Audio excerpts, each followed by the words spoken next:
देखो ये जो है विर्त से संबंधित जो कल जो बताए थे उस पर ही कुछ प्रश्न है जो परीक्षा में जो है बोर्ड परीक्षा में इससे निश्चित रूप से ही रहता है प्रश्न 4-5 अंकों का, और विभिन्न प्रकार से इसको पूछने का तरीका है।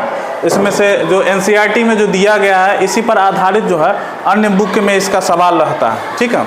तो उसी सवाल से तुम जो है इस मतलब ये कॉन्सेप्ट समझ लेगा तो इस पर आधारित भारतीय भवन का हो, उसके बाद आर डी शर्मा का हो या कोई भी बुक हो, इससे सॉल्व हो सकता है, ठीक है। अब यहाँ पहला प्रश्न पूछ रहा है, इसका पहला प्रश्न है एक्सरसाइज 10.1 का क्लास 10th का कि एक वृत्त की कितनी स्पर्श रेखाएं हो सकती हैं। एक वृत्त पर, इस क्वेश्चन को इतना भी रह सकता है कि एक वृत्त पर कितनी स्पर्श रेखाएं जो है हम खींच सकते हैं या कितनी हो सकती है। तो देखिए मान लीजिए एक वृत्त है, ठीक है, तो इस पर हम कितनी स्पर्श रेखाएं खींच सकते हैं। तो इस जैसे एगो ये खींच लिए, ये खींच इस प्रकार से हम किसी भी वृत्त पर जो है वह अनगिनत, इसका जो होगा आंसर होगा अनगिनत या अनेक स्पर्श रेखाएं जो है हम किसी भी वृत्त पर खींच सकते हैं, ठीक है। तो पहला समझ में आ गया होगा, ये वृत्त है, इस पर हम कितना भी चाहे स्पर्श रेखाएं खींच सकते हैं। इसीलिए पहला क्वेश्चन का आंसर होगा कि एक वृत्त पर कितनी स्पर्श रेखाएं खींची जा सकती है, तो अनगिनत या अनेक, ठीक है। या कभी कभी असंख्य लिख देता है, तो शब्द है समझने का फिर है, उसको हम लोग आसानी से कर सकते हैं। अब दूसरा क्वेश्चन है, ये रिक्त स्थानों को पूर्ति करें। इसमें क्वेश्चन में पहला क्वेश्चन दे दिया है कि किसी वृत्त की स्पर्श रेखा,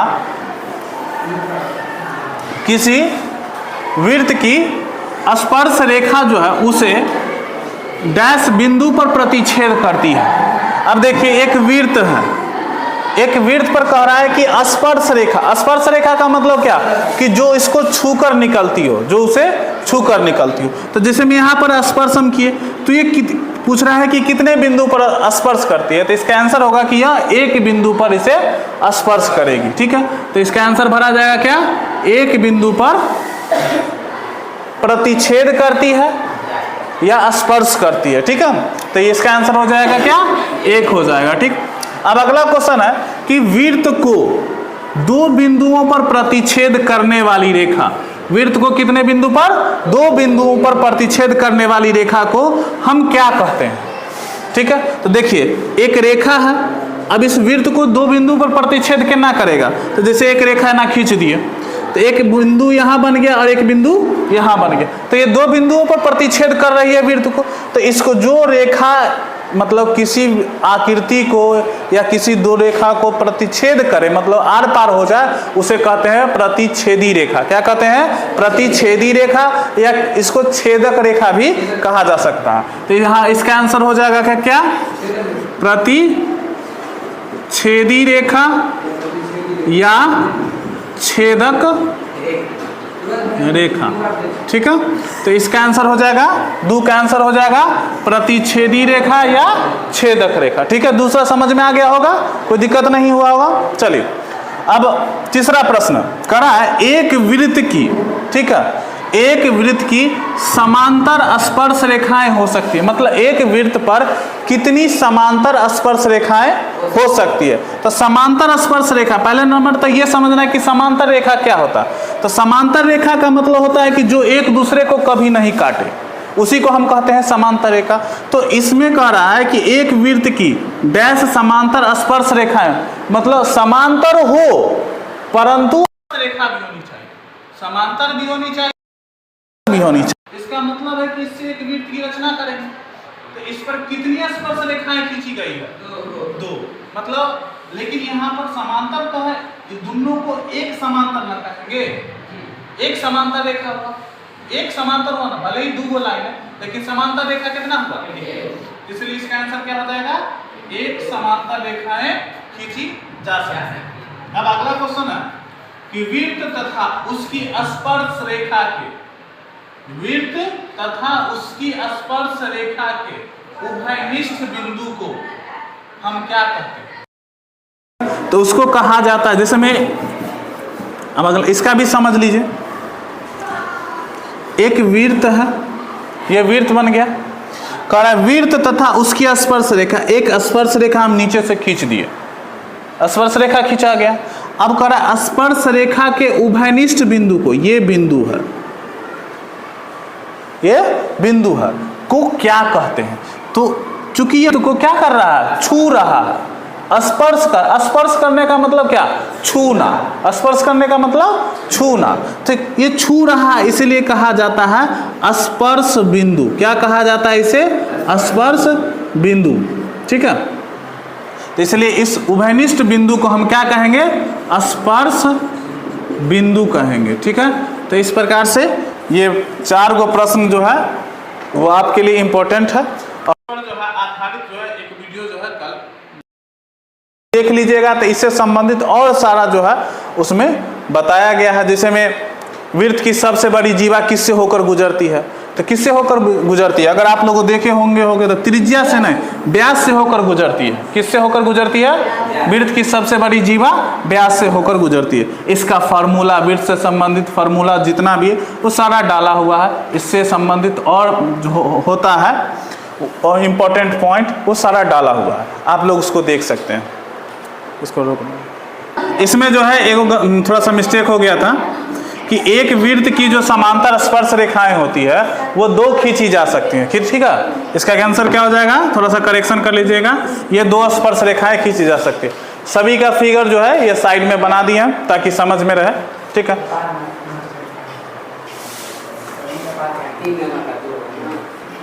कह रहा है कि 5 सेंटीमीटर त्रिज्या वाले एक वृत्त के बिंदु P पर स्पर्श रेखा PQ केंद्र O से जाने वाली एक रेखा से बिंदु Q पर इस प्रकार मिलती है कि OQ जो है, OQ है 5, OQ 12 सेंटीमीटर। OQ कितना दिया हुआ है? 12 सेंटीमीटर। और इसकी त्रिज्या जो है R जो दिया हुआ है वो 5 सेंटीमीटर दिया हुआ है। ठीक है, तो हमसे पूछ रहा है PQ की लंबाई, किसकी लंबाई पूछ रहा है? PQ की लंबाई ज्ञात करना है। तो इसको क्या कर लीजिए, सोचे लिख लीजिए कि 12 का स्क्वायर हो जाएगा और माइनस में 5 का स्क्वायर हो जाएगा। तो 12 का स्क्वायर हो जाएगा 144, 5 का स्क्वायर कितने? 25। यह घट के आ जाएगा 119 सेंटीमीटर। आपका ये आंसर हो जाएगा। ठीक है, इसका डी ऑप्शन, 3 का डी ऑप्शन सही है। विकल्प जो है वह डी सही है। प्रश्न है ऊपर जो बोर्ड पर लिखा हुआ है, ये जो प्रश्न है वो विगत 10 वर्षों में लमसम 10 बार पूछा गया। अधिकतर बार ये पूछा गया प्रश्न है ऑब्जेक्टिव क्वेश्चन में कि यदि किसी वृत्त की या एक वृत्त की परिधि एवं इसका क्षेत्रफल का संख्यात्मक मान, ठीक है, समान है तो उसकी त्रिज्या का मान क्या होगा? आंसर में दिया हुआ है 3 इकाई, 2 इकाई, 4 इकाई और इनमें से कोई नहीं। ठीक है, तो इसको बहुत बच्चा छोड़ देता है कि न इसमें त्रिज्या दिया हुआ है, न कोई व्यास दिया हुआ है, न ही क्षेत्रफल दिया हुआ है और न ही परिधि का मान दिया हुआ है, कुछ का मान नहीं दिया हुआ। तो इसका आंसर आखिर होगा क्या? तो इसका आंसर जो है इसी में छुपा हुआ है, बशर्ते हमको निकालने आना चाहिए। देखो इसमें 2 चीज दे रहा है। क्या दे रहा है कि परिधि और क्षेत्रफल दोनों कह रहा है बराबर है। दोनों क्या कर रहा है? बराबर। तो हम उसी से हल करते हैं इसको। देखो हल करते हैं। परीक्षा में बनाना भी जरूरी है और ऑब्जेक्टिव क्वेश्चन तो तेजी से बनाना जरूरी है, क्योंकि फॉर्मूला अगर याद है तो आसानी से बनते जाएगा। ठीक है, जैसे देखो कह रहा है कि वृत्त का क्षेत्रफल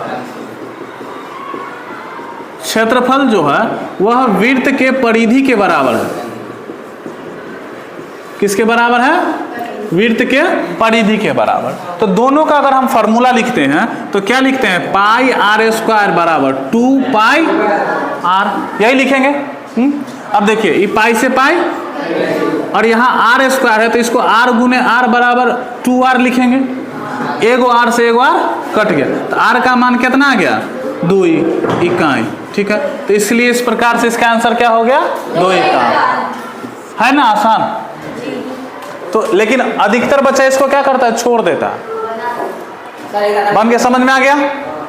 मतलब कह रहा था कि वृत्त की परिधि और क्षेत्रफल दोनों का संख्यात्मक मान, दोनों का जो मान है ना वो बराबर है। ठीक है, तो आप पूछ रहा है कि त्रिज्या का मान बताइए, तो त्रिज्या का मान बताएंगे तो इसलिए क्या करना होगा, इसको हल करना होगा थोड़ा। तो वृत्त का क्षेत्रफल लिख दिए वृत्त के परिधि के बराबर। ठीक है, तो पाई आर स्क्वायर बराबर 2 पाई आर। ठीक है, तो अब पाई आर स्क्वायर, पाई से पाई कट गया, यहाँ आर स्क्वायर है तो आर गुने आर लिखेंगे, बराबर में 2 आर लिखेंगे, एक आर से एक आर कट गया तो क्या बचा, आर बराबर 2 इकाई। और चूंकि यहाँ इकाई नहीं दिया, मतलब कोई बीमा नहीं दिया हुआ है ना मापने वाला, तो इसलिए यहाँ इकाई लगता है। ठीक है, तो इसलिए आप लोग जो है इसको अच्छे से समझ लीजिए। कोई भी प्रश्न हो उसका उत्तर अलग नहीं ढूंढो, उसका उत्तर जो होता है उसी प्रश्न में छुपा हुआ होता है, बशर्ते उस प्रश्न को तुम सही से देखो और तुमको उस प्रश्न का उत्तर निकालने का ज्ञान होना चाहिए तुम्हारे दिमाग में, तब जाकर के तुमसे कोई भी प्रश्न हल हो जाएगा। ठीक है,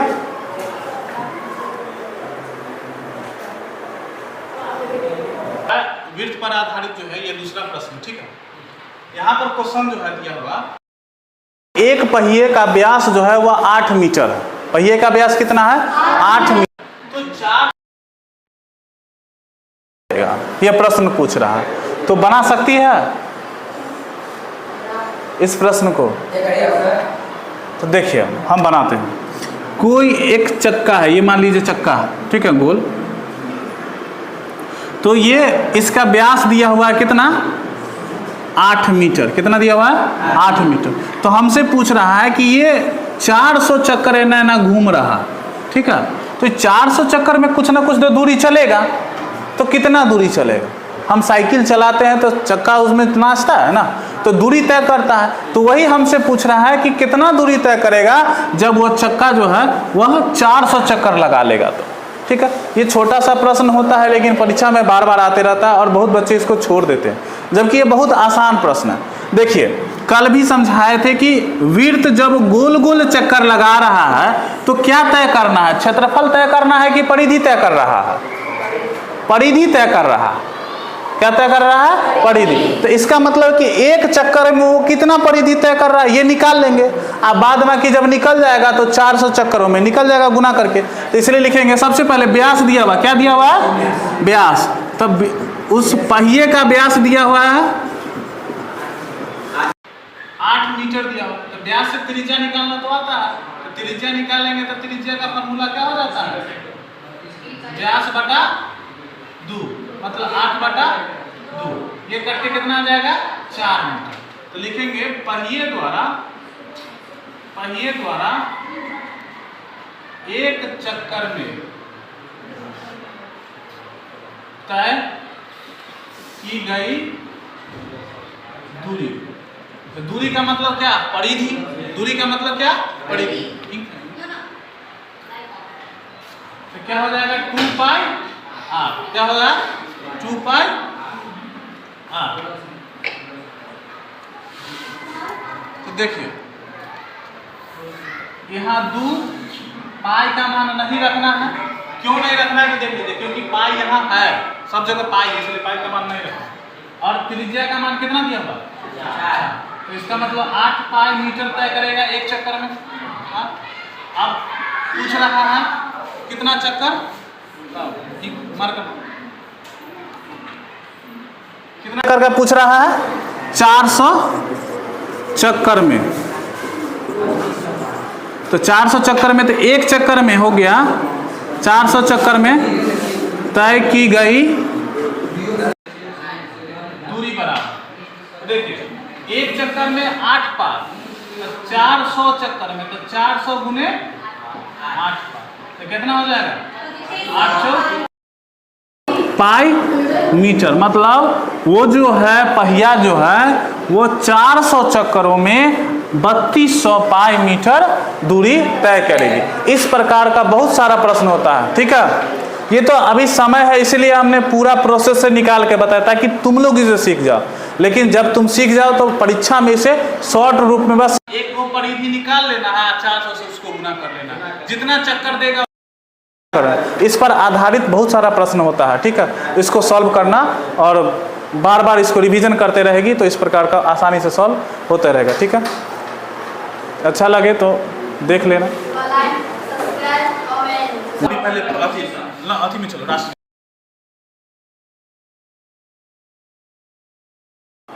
ठीक है, ये जो प्रश्न है इस पर भी मतलब यहाँ पर तो ए बी दे दिया है, यहाँ पर कोई अंक भी दे सकता है। ठीक है, उस पर आधारित कहेगा इसको बनाने के लिए। जैसे मैं यहाँ सवाल में करा है कि दो वृत्त है और दोनों की त्रिज्याओं दो वृत्तों की त्रिज्याओं का अनुपात, मतलब दो त्रिज्या है उसका अनुपात दिया हुआ ए अनुपात बी है। क्या है? ए अनुपात बी है।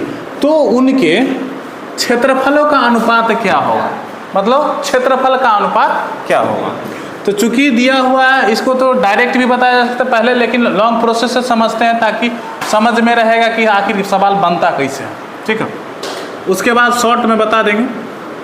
तो देखिए जैसे मैं दिया हुआ त्रिज्याओं का अनुपात, तो मान लेते हैं ऊपर का जो त्रिज्या होगा पहला त्रिज्या होगा और दूसरा जो त्रिज्या होगा नीचे वाला दूसरा त्रिज्या होगा। अनुपात है इसलिए बटा में लिख दिए, अनुपात को हम बटा में लिखते हैं। तो मतलब इसका मान हमको दिले है ए बटा बी।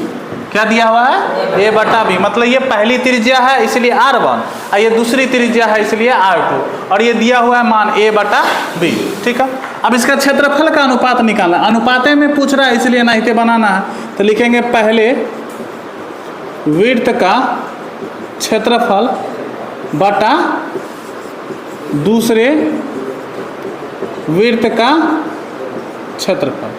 तो अब देखिए तो क्या होता है फॉर्मूला, पाई R1 स्क्वायर बटा पाई R2 स्क्वायर। ठीक है, अब देखिए अनुपात पूछ रहा है। अब देखिए यहाँ पर क्या दिया हुआ, पाई से पाई तो कट जाएगा, R1 का मान कितने है, तो इस पर स्क्वायर ना है, ए स्क्वायर हो गया, और R2 का मान क्या है, इस पर भी तो स्क्वायर है, तो इसका स्क्वायर। तो दोनों वृत्तों के क्षेत्रफलों का अनुपात क्या हो गया, ए स्क्वायर बी स्क्वायर। तो इसको और कैसे लिख सकते हैं, ए स्क्वायर अनुपात बी स्क्वायर। तो इसलिए कौन आंसर सही हो जाएगा, बी नंबर। ठीक है, आके बताइए ना, इस सवाल बनाइए क्या होगा। यहाँ पर उल्टा है, ये जो प्रश्न पीछे वाला था उसका उल्टा है। ये यहाँ कह रहा है कि दो वृत्तों के क्षेत्रफलों का, उसमें त्रिज्याओं का अनुपात दिया हुआ था और यहाँ क्षेत्रफलों का अनुपात दिया हुआ। ऐसे सवाल उलट उलट के दे देता है, इसलिए मैथ में चीटिंग करने का चांस कम रहता है। हम तुमको 4:9 दिए हैं, वहाँ रहेगा 16:9। तो कहेगा कि सर जी तो पढ़ेबे ना कलखिन ऐसा सवाल। तो ऐसा नहीं होता है, परीक्षा सब प्रश्न का पैटर्न को पकड़िए, तरीका को पकड़िए कि कैसे पूछ रहा है, मान वहाँ पर कुछ भी डाल सकता है।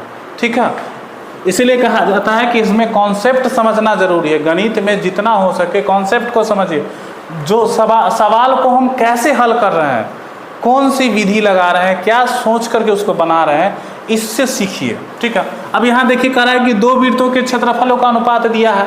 हाँ, अगर हम डायरेक्ट लिखते हैं तो देखिए शॉर्टकट में ना लिखेंगे, पाई R1 स्क्वायर बटा में पाई R2 स्क्वायर। दूगो वृत्त का क्षेत्रफल का अनुपात दिले है 4:9 दिले, इसको बराबर के सामने बटा के सामने बराबर 4 बटा में क्या लिख लेंगे 9। ये पाई से पाई कट गया, R1 का भी स्क्वायर है और R2 का भी स्क्वायर है ना, तो इसका R1 बटा R2 का एक साथ स्क्वायर कर सकते हैं, दोनों पर स्क्वायर है। जैसे मैं तुम भी आ रही है स्कूल, तुम्हारे बगल में घर वाला भी आ रहा है स्कूल, तो दोनों एक के साइकिल पर बैठ के चले आओ, तो वही बात है, इसका भी स्क्वायर है और इसका भी स्क्वायर है, तो क्यों नहीं दोनों का एक साथ स्क्वायर कर दिया जाए, और आसानी भी होता है। तो 4 बटा कितना हो जाएगा 9। अब इधर से स्क्वायर हट जाएगा तो बराबर के बाद क्या चढ़ जाएगा, रूट चढ़ जाएगा, तो स्क्वायर हटा देंगे, R1 बटा R2 बराबर में हो जाएगा रूट अंडर 4 बटा में कितना 9। अब इससे निकाल लेंगे अनुपात, R1 बटा R2 बराबर 4 का वर्गमूल हो जाता है 2 और 9 का वर्गमूल हो जाता है 3, तो इसलिए आंसर क्या हो जाएगा 2:3। सटीक उसी प्रकार से रहता है, ये भी दिया हुआ रहता है कि 3। तनिको बच्चा कन्फ्यूजन पैदा हो कि गलती मारे, ठीक ऐसा नहीं होना है। सवाल को थोड़ा सा सॉल्व कर लेना है, थोड़ा समय लगे, 3 घंटा 15 मिनट देता है ना, आसानी से सॉल्व कीजिए सवाल को। इसलिए इसका आंसर क्या हो जाएगा 2:3। आज जो है नवीन सोच विकसित होते जा रहा है, इसलिए जो क्वेश्चन सेटर होता है, जो क्वेश्चन सेट करता है ना, वो भी नया नया तरीका से क्वेश्चन को सेट करने की कोशिश करता है ताकि वो दिमाग बच्चे की सोचने की शक्ति को पकड़ सके। यहाँ पर डायरेक्ट ये फार्मूला ही पूछ रहा है, ठीक है। बच्चे क्या ये डायरेक्ट वृत्त का क्षेत्रफल का फार्मूला क्या कर दिया है कि थोड़ा सा इसमें अपना वो दिमाग लगा दिया है, लेकिन जो बच्चा का दिमाग होगा वो बच्चा का उसका सही सही जवाब दे देगा। लेकिन बहुत बच्चा खोजते रहेगा कि पाई वृत्त का क्षेत्रफल क्या होगा, पाई आर स्क्वायर, इनमें हईते नहीं, आप पूरे क्लास में हल्ला करेगा सर जी गलती देले है, ये गलती देले है, आप आंसर क्वेश्चन गलती बनाएगा। जबकि ऐसा है नहीं, वो जो क्वेश्चन जो सेट करता है क्वेश्चन को कई बार जाँच लेता है तब देता है। कभी कभी टाइपिंग मिस्टेक हो जाता है, लेकिन ये देखिए क्वेश्चन का उत्तर क्या होगा। आप लोगों ने कहा है पाई d/2 होगा, ये गलत है, ये नहीं होगा। देखिए यहाँ d व्यास वाले का रहा, व्यास दिया हुआ, उस वृत्त का व्यास दिया हुआ, क्या दिया हुआ, d दिया हुआ। तो क्षेत्रफल निकालने के लिए तो हमें चाहिए त्रिज्या, तो त्रिज्या निकालते हैं तो क्या हो जाता है d/2, व्यास बटा 2, तब त्रिज्या का मान हो गया d/2।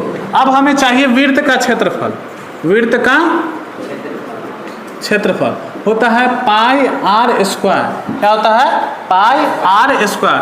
तो यहाँ पर पाई और आर मतलब त्रिज्या का मान क्या दिया हुआ, d/2 का स्क्वायर, ठीक है। यहाँ भी बहुत बच्चा मिस्टेक करता है, क्या करता है कि घेरता नहीं है, इसको इस प्रकार से स्क्वायर चढ़ा देता है, कहता है कि बी हो जाएगा आंसर। ये भी गलत है। आर का स्क्वायर मतलब आर का मान जो भी होगा उस पूरा का स्क्वायर करना होगा, तब जाकर के आंसर सही बनेगा। तो इसलिए इसको हम घेर करके पूरा का स्क्वायर करेंगे, ठीक है। तो इसलिए हो जाएगा पाई डी का स्क्वायर करेंगे तो डी का स्क्वायर और 2 का स्क्वायर करेंगे तो कितने 4। तो इसका मतलब होगा कि उस डी व्यास वाले वृत्त का क्षेत्रफल क्या हो जाएगा, पाई डी स्क्वायर बटा 4 इकाई, या तो यही हो जाएगा सी, ठीक है। ऐसे अच्छे अच्छे वीडियो मिलते रहेंगे।